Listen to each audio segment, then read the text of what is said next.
Yeah.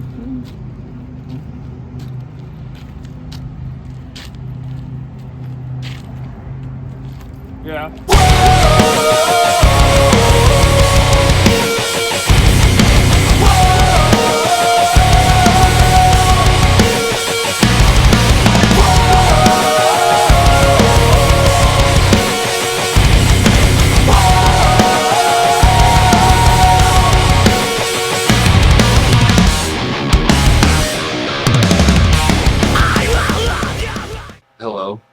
Hi, I'm Jared Klein. I'm from Reno, Nevada, and I play in Rivers of Nile. And again, one more time. I'm Jared Klein, and this shouldn't work. Kinda does. I've always wanted to be in a band, like ever since I was a kid, and I would play in my play in my garage and annoy the shit out of everybody that I lived with. But if it weren't for them dealing with that and letting me continue to practice and be myself, then I probably wouldn't be where I am today, along with many others, I would say.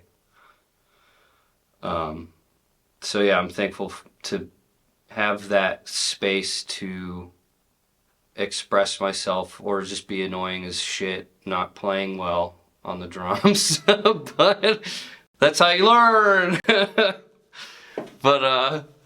yeah, I don't know. Yeah, very thankful for that for the third time. Holy shit.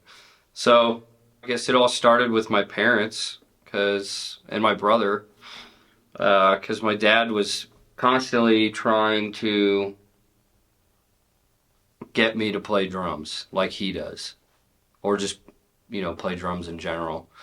And it took me a long time. Like I got into guitar at a young age for a little bit, and then I just was like, because of a bad experience with the teacher, he was like kind of a dick.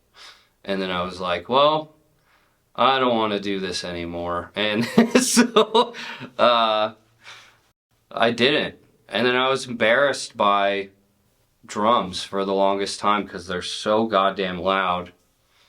Yeah, I was just like, Dad, stop playing drums. And that is now the complete opposite of what I do now, and it's all I want to do. So I think it was just because I was like young, and everybody's somewhat embarrassed of their parents growing up. Mom, Dad, stop. I'm like, stop. Just quit making jokes. You're not funny type of shit. And I don't know. I pulled my head out of my ass eventually because I got into drums heavily, and it's what makes me happy, and singing makes me happy, and my mom sings, so she taught me a little bit. And I don't know. I feel like you should never stop doing what makes you happy, because it only matters to you and not anybody else. And I know that's like a selfish thing to say, but if it makes you truly happy and you're not hurting anybody, then I feel that's great. So but yeah, the more I played drums, I got into heavier music, and it started out, I used to like I used to like wear my karate suit, or it ended up being a costume because I didn't, take karate serious, but I would just like dance all the time, whether I was good or not. I enjoyed it. But anyway, I was into like NSYNC and Backstreet Boys then, and Sugar Ray, all that. And then I moved to Reno, and my brother was just like, why don't you check these out? Maybe you'll like it. And he showed me Green Day, the Misfits, showed me Dimmu Borgir, Dying Fetus, Cradle of Filth. So I had like that going on. I don't know. I got into it, like, for sure. I had Master of Puppets playing in my Walkman every day.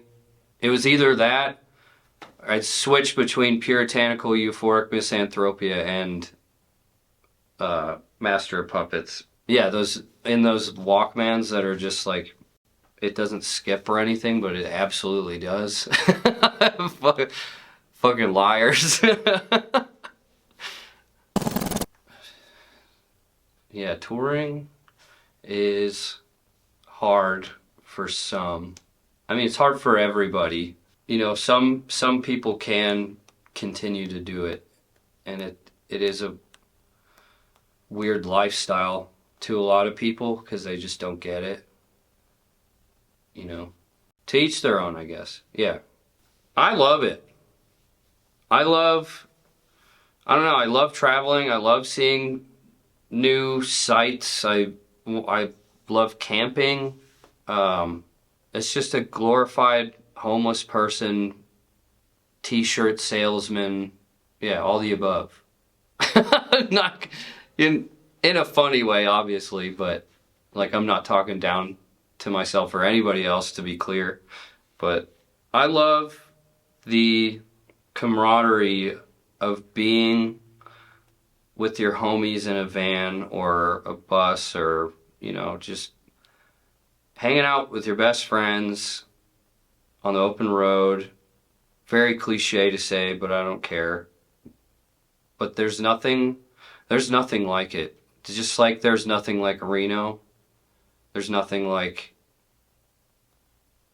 being in a van with 6, 7 other people and going to a different city every single day and making other people smile, or because you're playing their favorite song, or like whether they like you or not, you're exposing yourself musically to a crowd of people who love music, and they're gonna, you know, people are gonna feel different emotions, and whether your music has helped them in some way, or it's some guy that talks shit on Reddit, or you know, just whoever, they're gonna listen to that song. You know, they're gonna hear that shit. But basically what I'm getting at is that we're out there, you know, somewhat risking our lives because you're driving on a highway, which is, you know, kind of scary to begin with. And you're just playing music for people who love music and want to hear stuff. And I've seen some shit. We've all seen some shit. If you're going to be driving on the highway at any hour, especially at night, you're going to see some shit. And it can get scary. It has gotten scary. At pretty much every single tour, you're going to run into something. Hopefully not actually run into something, but you'll run into something that you'll see on the road. Like me and one other guy usually do night drives because we could see. Everybody else wears glasses, or their vision's not, you know, they can't handle night driving. I've cried.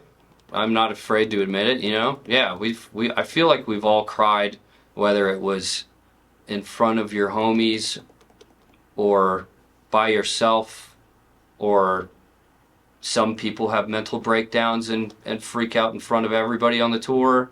And I think people are somewhat understanding of all those situations that I listed.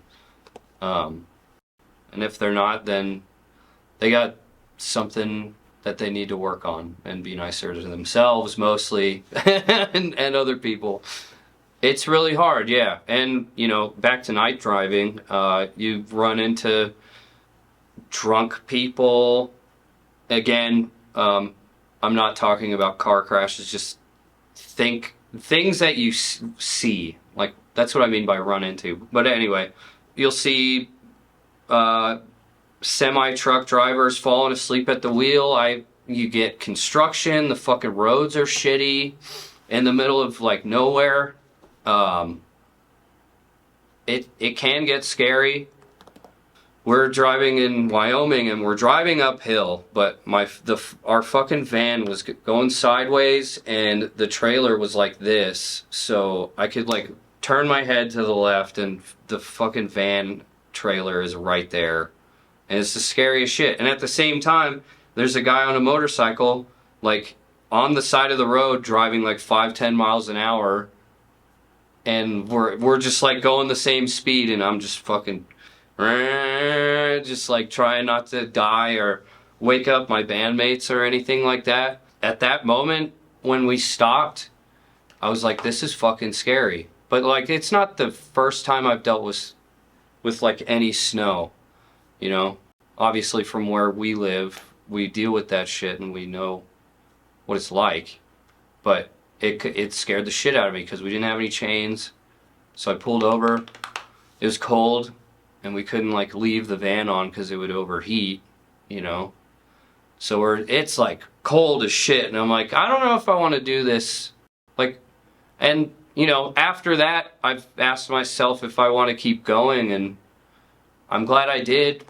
You know, things do get tough, but if you continue to work at it, you'll get farther than you did the previous day. So I guess keep that in mind, you know.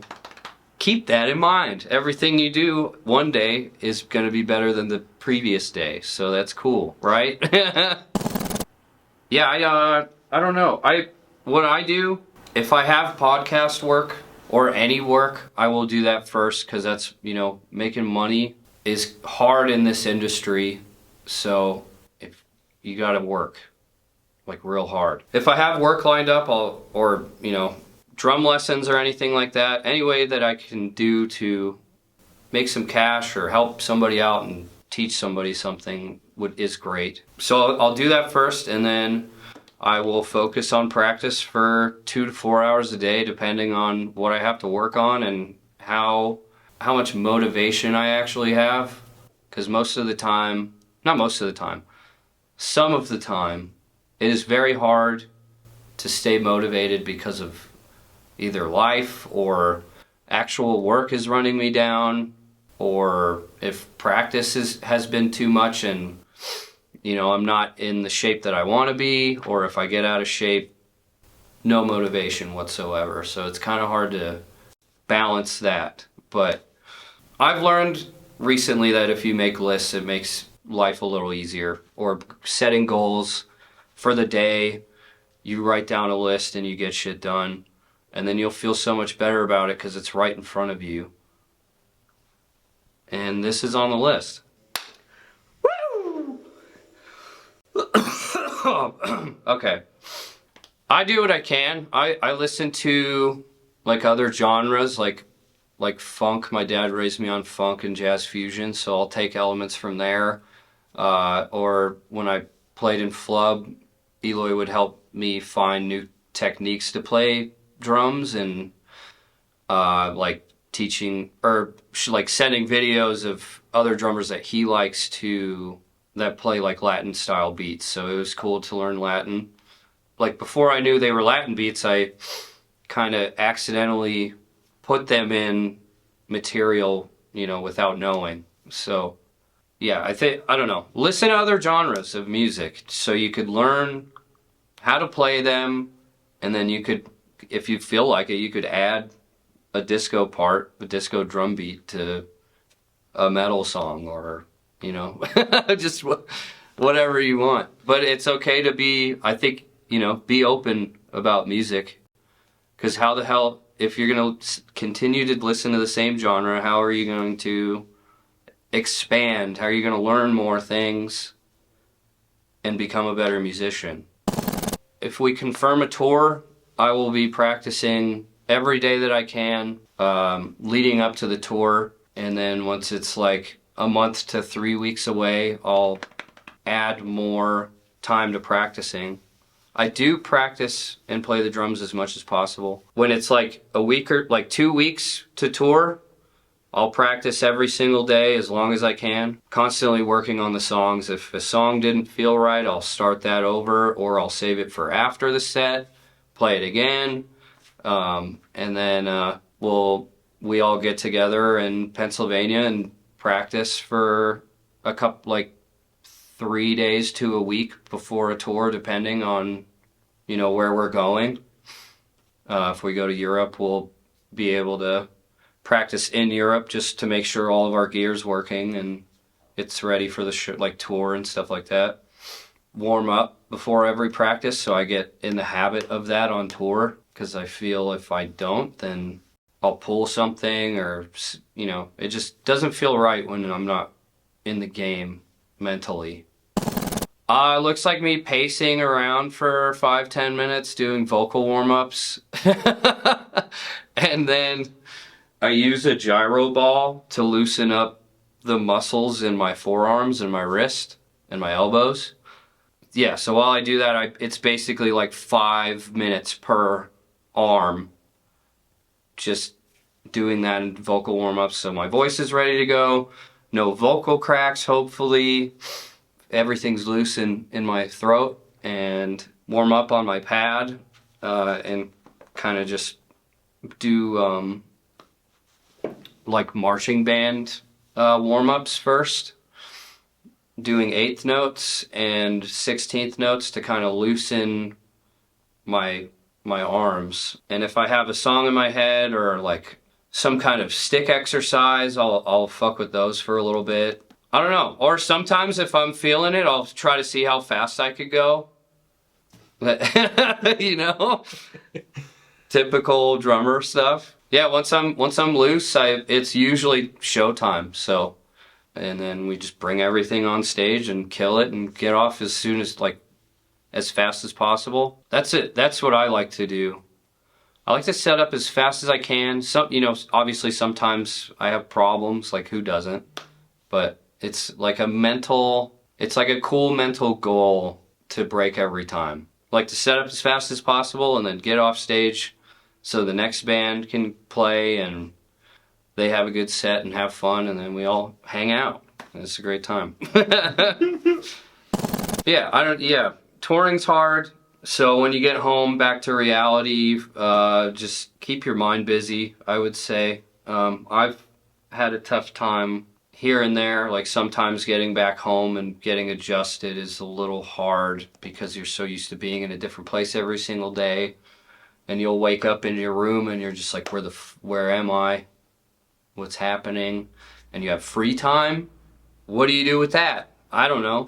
Not much to do. And then you just like some people, it's different. Some people, they can get adjusted easy. When I get home from tour, the free time freaks me out, and then I end up just hiding in my room all day, not doing anything at all. And I'm afraid to socialize. It's not very fun, but that's like, I've definitely gotten over that. Like long tours that I was getting into, I guess, when the career started, in I guess 2015. It was hard to, 2014 as well, was hard to get adjusted to home life and just like, what do I do? I don't know, just the depression and anxiety of wanting to be on tour still, missing your friends. You get home, it's like, why? I don't want to be home. But that's how I've always been, because I feel I enjoy being out, whether it's outside and, hiking or just out on tour. With that said, I have worked on it a lot, and I work on things to better myself, and I also work on things to learn. As of recently, I want to say this past year, I've been learning as much as I can with music production or recording, and I feel it has made life less dull between touring, instead of focusing on what do I do. I've been writing a lot, and I have like 15 songs done. Whether they're good or not, I don't really care, because in those moments that I'm making them, they make me happy, or they make me laugh because they're hilarious, for one. Most of them, like, aren't any good, you know? But it makes me happy, and I love doing it. It's really fun. I also like camping a lot, so I'll do that. If I feel like I need to get out of the city or not be around electricity or people, I'll go out in the middle of nowhere and just sit there and be with nature, I guess. Go swimming. That's a thing I love to do. Other than that, I'll work my ass off. I feel imposter syndrome comes in waves, whether you like it or not. Obviously nobody likes it, but if you find somebody, you know, that you just meet or a longtime friend, I'm sure they have it too. So we're all not really alone with that, or like mostly other things. Yeah, my old roommate, Josh, who passed away 2 years ago, he had imposter syndrome, and we would talk about it all the time. And we'd gas each other up every time. So I'm thankful for that, and being able to vent and be myself around him and my roommates and all, like all my friends. It's nice to have that. And if somebody is, shutting you down or not listening to you, then you don't need that in your life. Home stuff is very important. Friendships and relationships are very important, and they are what keep you going. So if you don't have that, everything kind of just collapses, and you will collapse on the road or burn out.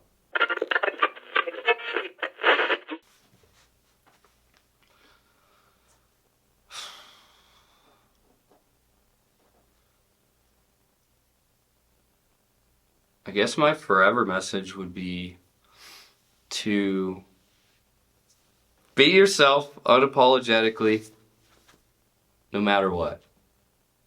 I think you should discover what you actually love as a person.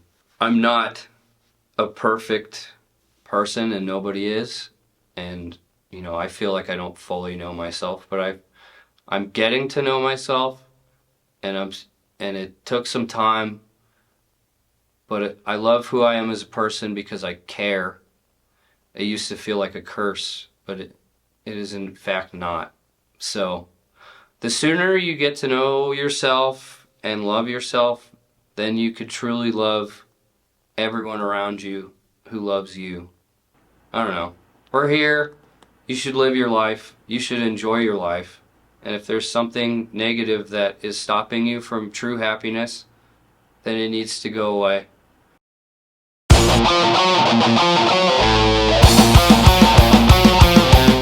If your loved one is having a hard time, please reach out and get some professional help. Here are some links to get you guys started.